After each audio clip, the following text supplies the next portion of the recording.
This is the new Mercedes GLS, and it's a little bit like a minibus version of the S-Class. So same Mercedes luxury, technology and quality, but space inside for 7 people. Oh, and it can go off-road as well. Now in this video, I'm going to talk you around the exterior. Not great. Show you the interior. I think there's 64 different colours it can go through. It's incredible. Try its technology. You have not subscribed to this service. See how practical it is. Take it for a drive. Damn it. And launch it to see how quick it is from 0 to 60 miles an hour. I'm Matt Watson and you're watching CarWow. Right, I think I better come clean. You know, I said this is a new GLS. It's actually just a revised facelifted version. And to be brutally honest, the changes are quite minimal. But one thing that hasn't changed before we get into that, fake exhaust. Look, CarWow stick of truth, fake, that leads nowhere. Look at that. Same on the other side, that leads nowhere. Oh. Couldn't get it in the hole then. Underneath here is where you'll see the actual exhaust. What a joke. Tell you what's also a joke. Look at the alignment of this panel here. This car has done about 1,500 miles. I don't know if it's had an accident in, been repaired, but that's pretty bad. And on this side, it's a little bit gappy as well. Not ideal for a car that costs as much as this. I'll come on to that in a moment. So changes. There's not many. Compared to the pre-facelifted version, this is now chromy down here. And the design of these tail lights is slightly different. Down the side, even fewer changes. Alloy wheels, they start at 22s and they rise to 23 inches. Looks pretty much the same as before. It's quite a big, imposing SUV. I don't mind the side profile at all. The rear's quite nice as well. But once again, look, this alignment here.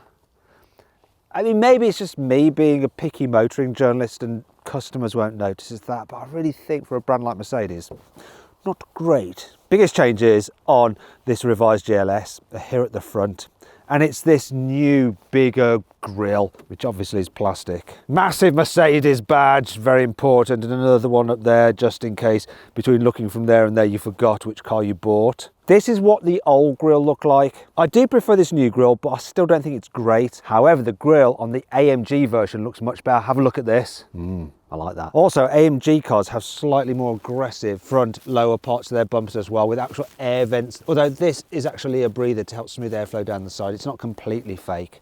Meanwhile, the AMG also has like the chromey bits in black chrome, yeah, for a sportier look. Also, you can get a Maybach version, which has more shiny chrome than the standard car, and another vertically slatted grille with many slats indeed. That one also has like some Maybach badging around the place as well. Anyhow, let's get back to the standard car. The starting price of this car is £108,000. Told you, panel gaps aren't acceptable at that price. And this particular model with options, £125,000. Buying a new or used car? Then you need to visit CarWow and we'll help you find your perfect car at a price you'll love. Just answer a few simple questions about the car you want and our trusted dealers will come back to you with great offers. Then choose the offer that's right for you and contact the dealer directly through CarWow. No haggling, no fees, and on average, CarWow users save over £1,800. But what if you're not sure which car you actually want? No problem.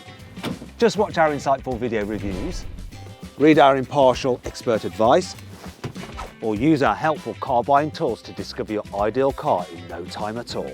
No wonder 95% of customers surveyed said they wouldn't buy a car without CarWow. I've put a link in the description of this video and the pinned comment to take you directly to CarWow so you can see for yourself how it can help you, or you can just click on the pop-out banner that should be appearing up there right now. Alternatively, just Google "Help Me CarWow" and my team and I will help you choose your perfect car and get it for a price you'll love. Now on with the video. Here on the inside of the GLS, the updates are quite minimal. So you get this new steering wheel. So the old one looked like this. This now has these spokes, which looks sportier. You still have touch sensitive buttons though. And I'm not a big fan because sometimes when you're driving along, you accidentally brush them and change one of the functions. Another thing that's new are the trims here. This is actually an optional trim, open pore wood. I like the feel of it. I don't like the colour though. Reminds me of the furniture that my granny used to have in her house. You can get lighter colours and different colour trims as well. And depending on whether you go for the Maybach or the AMG, the trims are slightly different. Carbon for the AMG and piano black for the Maybach. You get leather seats as standard in this car, but this one has the optional napper, and I suggest you upgrade because it just feels so much nicer than the standard leather. Now the seats themselves, they're heated, they're cooled. Also, the central armrest and the arm here is heated, which is really nice and very welcome on a cold winter's day like today. And you've also got a heated steering wheel. And while we're here, of course, being a Mercedes, you can alter the position of the steering wheel electrically. And the seating position is pretty nice. You can sit reasonably low in it for a tour vehicle, if that makes sense. But the view out isn't so good then. You're probably going to want to jack this seat up very high because then it makes you feel like you're sat on a throne. I do think that a Range Rover feels posher than this car on the inside. And to see my full in-depth video review of a Range Rover, just click on the pop-out banner appearing up there right now. Other thing I need to tell you, the infotainment system. They have tweaked this. It's the very latest Mercedes infotainment system. I was waiting for it to activate the voice assistant then. It sometimes does when you say the MERCEDES word. Thankfully it didn't. One of the good things about this is that as well as being touch operated and being able to be operated through voice commands, which I don't want to actually get involved with, you can use this trackpad as well. So you can just rest your hand there when you're driving and operate it, which you may find easy. It's good to have the option. And what's also good is that as part of the changes, Mercedes has left the climate controls well alone. So they are separate to the infotainment system, so you can quickly change the settings such as your temperature and fan speed, really easy when you're driving without having to mess around in menus. In terms of practicality, got some storage here with USB-C there. Underneath here, you have 2 cup holders. Interestingly, you see this button here? Press it once and it will cool your drink. Press it again and then it will heat the drink. And you've probably noticed that little LED changing colour. These cup holders are quite large, so if you have a small bottle like that, it doesn't do a good job of keeping it in place. We have wireless charging down here, and it will fit even an awkward sized phone like my Fold in a case. And then you've got 2 of the USB-Cs down there and your old school 12 volter. In terms of the glove box, let's have a look at that. Decent, enough space, and I'll tell you a bit more about that. Not yet, later on. You might have noticed, look, we've got LEDs, interior ambient lighting. All standard, and it can cycle through different colours. I think there's 64 different colours it can go through. It's incredible. But as you can see, it doesn't really work with this kind of like slightly old-fashioned colour of wood trim. Now, one of the things about these Mercedes cars is that sometimes the bits and pieces that you touch, like this over here, like these door bins lower down, which are scratchy, and this stalk here and the other one, they just feel a little bit too cheap for a car at this price. However, I can't complain too much about this stalk because this is a gear selector, and I think this is the perfect place for any gear selector. You know, it's just too easy to use. I don't know why people have them down there, or worse still, with a Tesla up on the screen. Something else I haven't showed you, look at this. Oh, this is a good feature. Double visors. So if you're driving on a twisty road and the sun angle keeps changing while you're positioned to the sun, you know what I mean, then you can screen yourself from 2 sides, which is really handy. And there is one last thing I've forgotten to show you. It's this, look. It's the door bins. They are big. Oh, huge bottle, loads of room down there. Actually, there's one more thing I've forgotten to tell you. I'm having a bad day. The digital dials. So, one thing I like about these is that you can actually change the look of them. You can go for an understated look, no thank you. You can go for a sporty look, no thank you. And you should go for the classic look, yes. And then within them you can cycle through loads of different information. Here in the back seats, there's a lot of space. Loads of knee room, plenty of foot space. You can really stretch your feet out underneath the seat in front as well. Headroom is a plenty, and you get this nice glass roof as standard. So if you need to carry 3 people in the back at once, this middle seat is usable, though I have found that if you try to move across into the middle, you can bash your leg off this protruding centre console. But once you're in, it's not the most comfortable middle seat, but it is okay. And this is quite a wide car, so even with 3 adults in the back at once, you can get comfy. Also, because these doors open nice and wide and there's so much space in here, it's easy to fit a child seat. What is not ideal is the covers for the Isofix. Well, they look quite cool. The way you flip them out means that they can get in the way a bit when you're trying to mount that seat, but once that job is done, there's plenty of space and you can easily fit a bulky rear facing seat in this car. Now I need to explain to you the different seat options. So there's this 3-seater bench across the middle. If you go for the Maybach version, it's either a 5-seater only or a 4-seater. With the 4-seater version, you get luxurious first-class style seats. That being said, you can still move the seats in the standard GLS electrically forwards. Look, even if I go all the way forwards, still plenty of knee room. You can also recline them a bit. Look, go on, let's recline to make yourself comfortable, and even the headrests are electrically operated. Speaking of which, love the soft cushions, very nice. Now if I fold this down, I would say that you have an armrest, but not so much. Let me explain what's going on here. Underneath here, some storage with 2 USB-Cs in there. Then you've got your wireless charging for your mobile phone. But because this is the business version of the GLS, which is the top of the range of the standard car, excluding the AMG and the Maybach, you then get this tablet here where you can control different things. You can also remove the tablet if you want to lose it.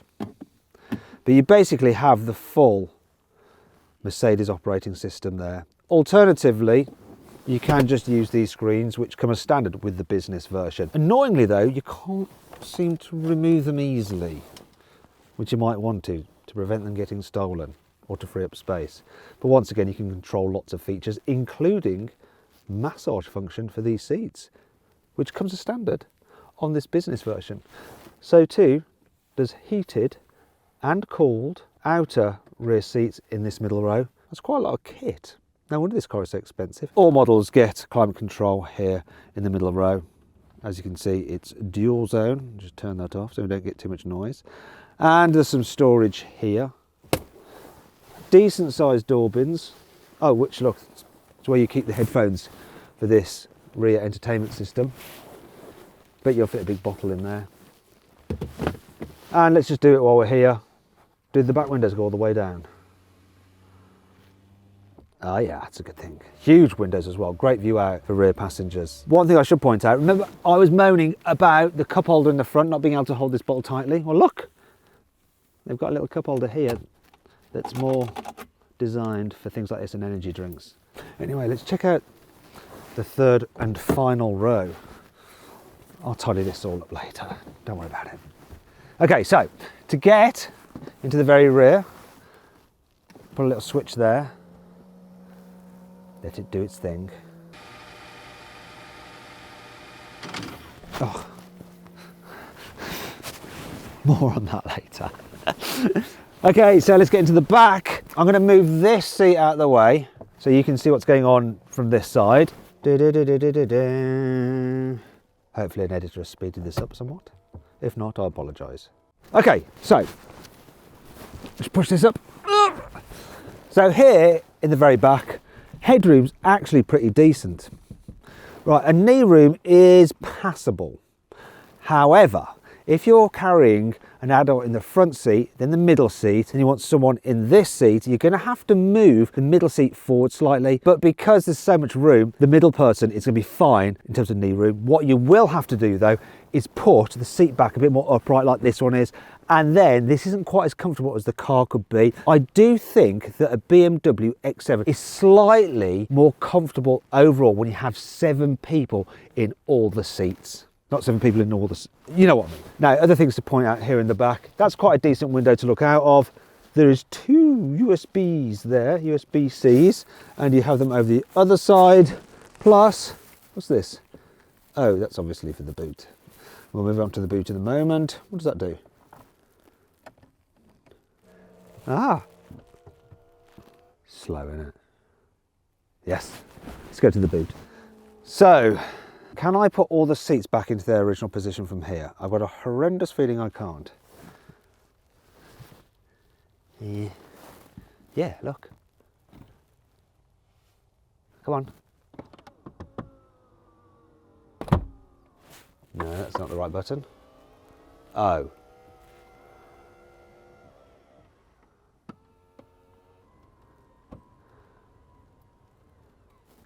Right, I was going to talk you through the different stages of the boot, but I think you can sort of see for yourself what happened there. The entry-level car doesn't have electrically operated rearmost seats, only the middle row is electrically operated. This being the business has the full electrical operation, which is quite handy. Obviously with all the seats folded down, there's plenty of room, it's a flat load floor, it's easy to just load this thing up. And if you think, wait a minute, this is all a little bit too high up, don't worry.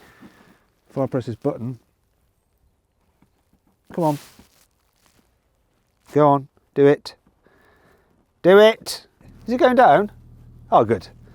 Oh there, look, it's gone down. So now it's easy to load things in. Let's talk through some of the other functionality back here. So what we got? What's this? 12-volt socket. Ooh la la. Tie down points. Some more up there as well. And let's have a look under here. Look, I like that. Extra storage, and in particular a place to put the load cover, so that won't be getting yeeted. I'm just going to put these seats back up. So if I go to the second row, pull this. Put them back up and you'll see what the boot is like in the 5-seat configuration. Absolutely massive. If you want some stats, I'll give you them on screen right now. Let's put this rearmost row back up. There we go. And do you know what, for a 7-seater, that's still a decent sized boot. Once again, here are the stats for that. Now if you want to compare those to some other cars, there you go. Isn't it good what you can do in post-production? Not everything about this car is perfect. Let's move on to 5 annoying things about the Mercedes GLS. This is the £125,000 car that's only done 1,500 miles, yet look at the condensation in these headlights. It's terrible. And if you look at the other side, it's there too. Look at the drip marks. It's as though the car has been crying. In fact, if I bought this and I had this kind of condensation in the headlights, I'd be crying too. The ambient lighting from this part of the car reflects in the side window, so the one from over here is reflecting over there. Can you see it? So when you're driving along, you just pick it up in your peripheral vision and it's a bit like, what the heck is that? Oh yeah, it's that. It's distracting. These running boards are all for show, and apart from the aesthetics, they're a little bit of a pain. You see, they provide negative help when trying to get into the car, because when you try and stand on them and it's a bit slippy, you can easily slip off. Also, they're not quite low enough down from the actual step itself that you're never going to use them, you're just going to get in like that. And this is where there's another problem with them, because when you do get in like that or out like that, you end up rubbing the backs of your trousers on the edge, and then your trousers are dirty, so I'm going to have to wash them. I'm not going to get another day's wear out of these now. And like with most of this car's competition, you cannot get a plug-in hybrid version, only a diesel or a petrol, so no company car tax breaks then.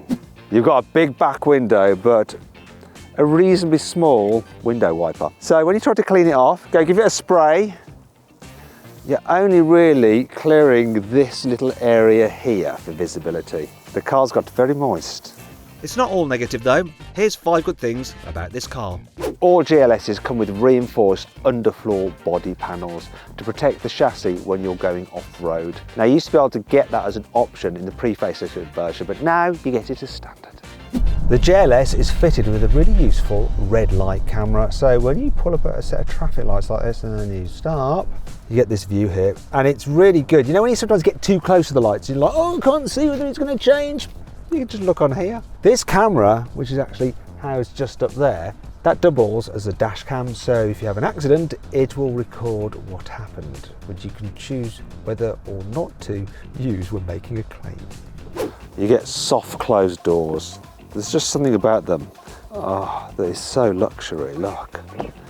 It's really handy, you know when you have people that get in your car and they get out, they're not used to your car and they can't shut the door properly? Lewis, you're one of these people. Doesn't matter with this, they just gently push the door to, and then it does the rest. The car comes as standard with some features that make it feel a little bit like you're in a moving spa. For instance, there's the massage seats, which really do give a good massage, and even massage your bottom if you pay extra. No, it comes as standard. And there's a fragrance system which will just exude pleasant scents through the vents. All they need now is the whale music. to prevent the reversing camera from getting covered in road grime. It's hidden away underneath this panel, and when you put the car into reverse, it then pops out like a Randy Dachshund's lipstick. I'll show you what I mean. I guess it's not red, but you get the idea. Put it away, you dirty bugger. You can get the GLS with 4 different engines. There's this 3-litre straight 6 turbo diesel, which has 370 horsepower. Alternatively, you could get a 3-litre straight 6 turbo petrol with 380 horsepower. Then there's the Maybach, which has a 4-litre twin turbo V8 with 560 horsepower, or the AMG 63, which has a 4-litre twin turbo V8 but with 612 horsepower. Regardless of which model you go for, you get a 9-speed automatic gearbox as standard and all-wheel drive. You're probably thinking, I wonder what version of the GLS Matt will go for. Well, if you want to find out, I've actually configured my ideal GLS engine and trim combination using the carwow configurator. If you want to see what that car is, click on the pop-out banner up there right now. Time to find out what this GLS is like to drive, starting with in town. First thing to note, you sit nice and high, which makes you feel suitably special. Visibility is really good as well. The view forward's great, huge door mirrors, decent sized back window, and you've got lots of glass at the rear quarters, so you can see out quite easily when you're looking over your shoulder and pulling out of junctions, which is handy when you're just manoeuvring around town. The air suspension is generally nice and comfy and just feels luxurious the way it deals with bumps, but it's not perfect. You do get this slight sensation of the car rocking from side to side when you go down in a bump on one wheel but not the other. You know, a bit like you're sat on a boat and you've just been hit sideways on by a biggish wave. Anyway, let's check the turning circle out. It is 12.5 metres. And the way this car's parked here, I don't know if I'm going to get around. Let's see if it'll automatically engage the parking sensors and the camera system when I get close. Please do that, otherwise I'm going to hit this car. Why aren't you doing it? Really? Really? You haven't engaged it? Maybe I just wasn't close. Let's have a look. Bring up the camera. That was blooming close! It was worthy of a beep, surely. But, oh look, I've got room to get round. Graphics on this, absolutely brilliant. Question is, am I going to get around here without curbing? It's going to be impossible. I think I'm going to just go up that curb. Hopefully it's not a high curb. Because if it is, I just curb this wheel. I think I'm going to get out and see if I just curb this wheel. I might have just curbed this wheel. Damn it. That's testing cars for you. Apologies in advance, Mercedes, if I curb the wheel. Fortunately, I did not curb the wheel. Even though these alloys look like they might be easily curbed, the way the tyre sits out does protect them. Phew. Okay. That camera is so good though. I knew I was going to curb it. I just continued. It was silly of me, but everything is okay. Anyway, back to the turning circle. Not quite as good as a Volvo XC90. I'd have made that round without touching the curb because it's got a turning circle of under 12 metres. However, better than a BMW X7 in that I would have just wouldn't even made it past that car because it's got a turning circle over 13 metres. Now that does just make the car a little bit easier to drive because it is, for a big thing, reasonably manoeuvrable. Plus, the engine and gearbox work really well together. It's super smooth and very easy to drive. And this car really focuses on comfort, and you can tell that with the brake pedal because there's quite a long travel in it. So you can really just slow this thing as gradually or as urgently as you like. It's very easy to control the braking. Don't know why I said it in that voice, but it kind of to illustrate that it is rather posh feeling. Steering's not perfect though, and I'll explain why in a bit. Okay, so I'm on some faster roads now, and let's test the performance of this engine and how responsive the gearbox is on kickdown. So 40 mile an hour, I want to overtake, floor it. It's pretty good. Yeah, there's plenty of performance from this engine. Really, really strong. That beeping you heard was the fact that the car's sensors thought I was getting too close when overtaking the car in front, and so it warned me and actually shook my seatbelt a little bit to go, hey, what are you doing, you idiot? But everything was fine. Now here at 70 miles an hour on this dual carriageway, very comfy car. Bit of wind noise from those large door mirrors, little bit of road noise. But there is one thing I'm noticing about the suspension.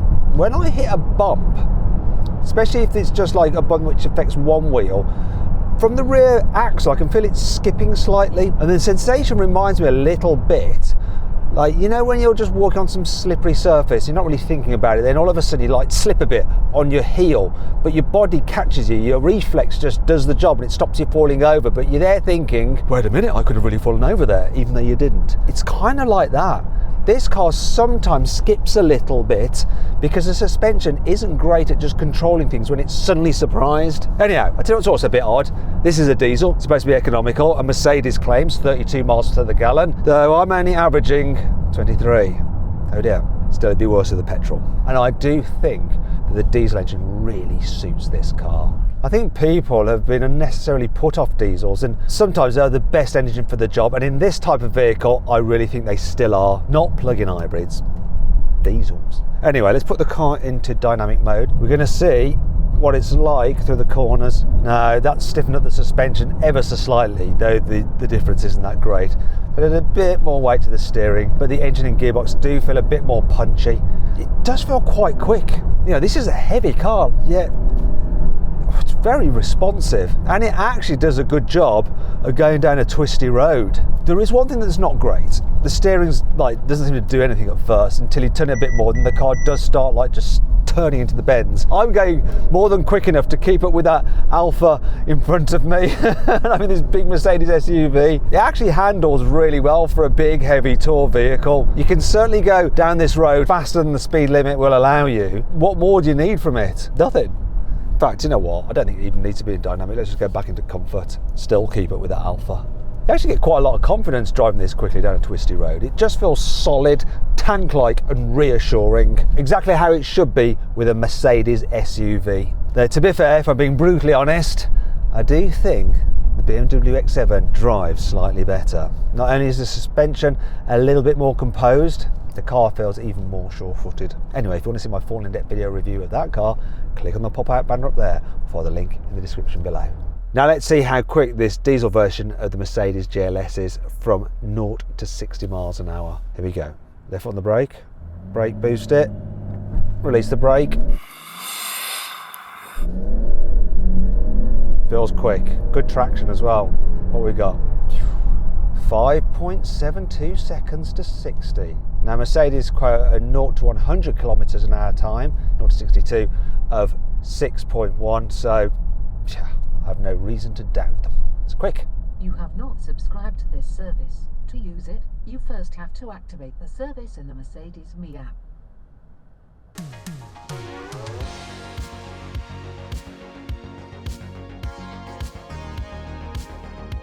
So then, what's my final verdict on the new Mercedes GLS? Should you avoid it? Should you consider it? Should you shortlist it? Or should you just go right ahead and buy it? Well, I reckon you should consider the GLS. It's a decent enough luxury 7-seat SUV. It's just that other cars do that better. If you enjoyed the video, please give it a like. It really helps us out. And let me know what you think of my verdict on this car in the comments below. If you click on the video windows, you can watch some more videos. And if you click on the CarWow logo, you can go to CarWow to see how much money you can save on your next car.